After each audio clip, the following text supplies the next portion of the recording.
And after you sign the contract, how much is the client then involved in the design, the production? Do they always sit with you on the table, or they leave everything to you? It depends. It depends. So a lot of customers ask us gently, can we can we be present when you do the trials? And we look at them, and usually our answer would be, we would love that you are there. Okay, because you have to imagine the combination of knowledge is the client usually knows much more about his API or his compound.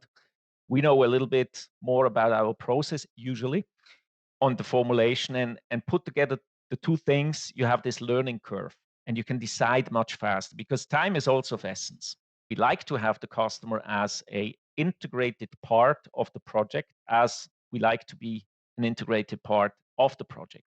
So in my opinion, it happens to collaborate very, very closely. In some cases, it's can also be, look, do the trials and nearly call me up when it's done with the results. This is very rarely because people need to understand what we do.